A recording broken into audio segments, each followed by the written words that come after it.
Take a look at, rather than designing realistic goals, is how can you design the most inspiring schedule for your day and your week so that you're optimizing who you are and what you can contribute to this world. And I can tell you that one of the biggest differences that I made that allowed me to create the results that I'm really proud of is designing my day with intention and being really, really clear about when I'm going to bed and when I'm waking up. You know, computers are made to run non-stop, right? We can turn them on, we can hammer away all day with not taking a break, and pretty much they're gonna keep running day after day because they're a machine.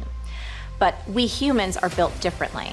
And if we don't architect our day in the right way, if we don't build in rest, exercise, hydration, give ourselves free open space, white space, just to dream or to think or to play, we are gonna put ourselves in that position where burnout is a real thing, and then it's gonna put us so far back that it's gonna take 10 times more to even just get back to base zero, nevertheless reaching our biggest dream. I meditate every day. I meditate every day, and I do it in the mornings, and I do it for about 10 to 15 minutes. And I think it's important because it sets me up for the rest of the day. You know, it helps me, it's like having an anchor. You know, if I don't do it, I feel like I'm constantly chasing the day, as opposed to being able to be controlled and dictate the day. Not that you're, calling the shots on what comes forward, but the fact that I am set and ready for whatever may come my way. You know, I have a calmness about whatever comes my way, and a poise, and that comes from starting the morning off with meditation. For me, it's really just listening to my inner self.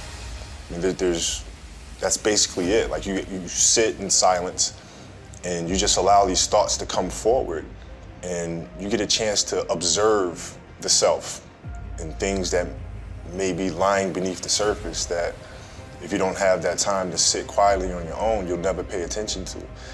Because if you think about it, the reality is we're paying attention to so many things that are going on around us. We're constantly taking selfies, we're constantly taking pictures to post on Instagram and all these other things, and we're constantly observing everything that's around us, but we don't take the time to really observe what's going on inside of ourselves. And that's what meditation is for me. The truth is that we can all, at any stage in our life, create a life of no regrets. There's no limits, there's no impossibility, there's no stopping point. There's not a point where from that point onwards, you don't have a chance. You always, always, always have a chance. Regret has some really important roles. The first one is that it helps us make sense of the world from our perspective for one of the first times. See, most of us have spent our lives learning what's important to us based on maybe what families taught, what communities taught, what parents taught, what education taught, whatever it is. When you start regretting something, when you think you did something wrong, when you start thinking that I could have done something differently, you're making sense of the world from your perspective. It's crazy how powerful this is, right? You're starting to make sense of the world from your perspective. The second thing is, it allows you to avoid future negative behavior. Challenges are what really grow us. Your life is a great story. Every person's life is a story. And the question is, some people's story is a warning, some people's story is an example. Right now, you're an example that's growing and expanding, and you have a chance to have this be the most incredible life. But it won't be a life without challenge. And the challenges we're facing right now give you an opportunity to grow like very few generations. I'm sure you've heard of the Great Generation, the World War II generation. If you watch a great movie, if you read a great book, the size and the power of the hero, how much you become as a hero is defined by how tough an obstacle you face, how difficult is the villain, the opponent. And so sometimes when I've been through the toughest times of my life, one of the questions I've had to ask myself or note to myself is, I finally have a really worthy opponent. This is scaring the hell out of me, or this is challenging me, or this is making me crazy. But I also know in my gut and in my soul that if I can push through, it's just like you've done in these years. You push through tough times, I'm sure, many of them. But as you push through those, you become more. And as you become more, something magical happens. You don't just grow, you expand in your spirit and your soul and your capacity and your skill. And all of a sudden, fear becomes less and less a part of you. I want you to be the observer of your thinking loop and how that's spitting out your focus. And then you can shift it. Start thinking, the world has shifted. I have new opportunities. I have new capabilities. I'm alive. I've navigated the world. I have family, friends, husband, wife, kids. Like, shift that up. I am resilient. I am resourceful. I am magnificent. I am powerful. I get things done. I solve problems. You start replacing and filling that thinking loop with the world has shifted, I'm shifting too. Pivoting is what makes people, right? Like, remember, like, they don't make statues of critics, they make statues of the dreamers, the crazy ones, just like me. I'm going for that. And all of a sudden, if you're consciously aware of that thinking loop and you throw out all the crap of lack and you start putting in what you could do, then I'm gonna take uncomfortable action. I'm gonna be an innovator. I'm gonna get out of my own head. I'm gonna take action. Like, you start changing it, all of a sudden you go from the guy that's yelling at the clerk because they messed up on your change to, don't worry about it, have a good day. And when you think about that, have a good day, I can accomplish anything, guess what? Here's the crazy part. You can. You can. I have no reason to be here. I didn't go past high school. I had dyslexia. I didn't start with money. Everybody thought I'm probably the least likely anybody in my school would say I'd be successful. And in the knowledge industry, who the hell would think this got me, who barely could read in 7th grade, that I'd be a multiple New York Times best-selling author, teach people around the world, one of the top trainers there are on the planet? How would that happen? By some of the same exact stuff I'm sharing with you right now. You gotta watch your thinking loop. You gotta watch your focus. And then you gotta get crystal clear clarity. How to manage your time to get done what you need to get done, to build your dream, to have family time, to breathe, to really live a 360 life. You know, time management for me was something that I didn't even know I was horrible at one time.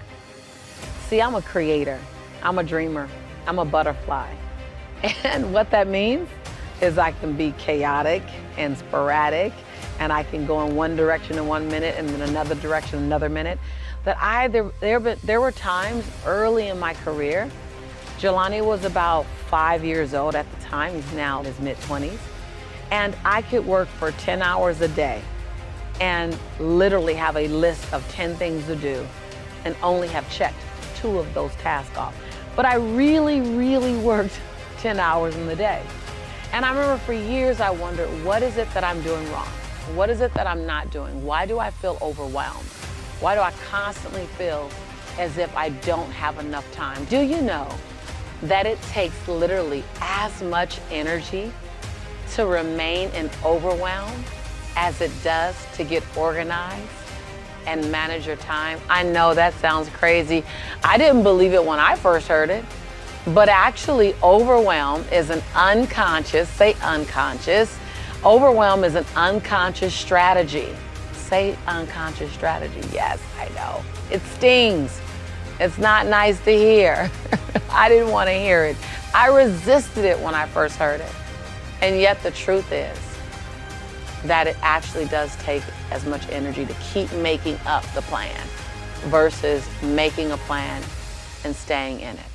Now, my belief system around time management was that time management was going to restrict my creativity.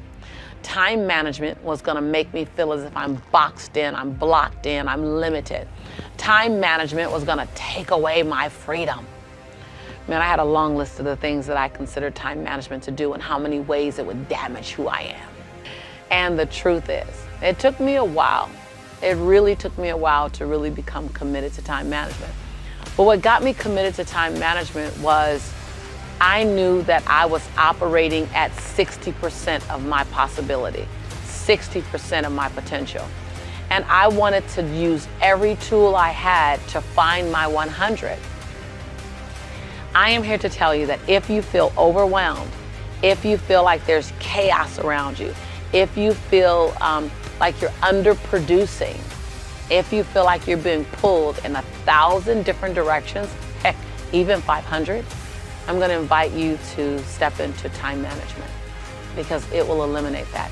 Time management, the proper time management gives you grace and ease, gives you time. It allows you to get more, yes, I said more done in a day and have greater peace of mind while you're doing it. You actually can get more done in a shorter period of time. If I had not done it myself, I would not believe what I'm saying right now. But I'm here to tell you, you effectively implement time management, you will actually have more freedom, more structure, more peace of mind, more joy. And get this, it'll feel as if you have more time.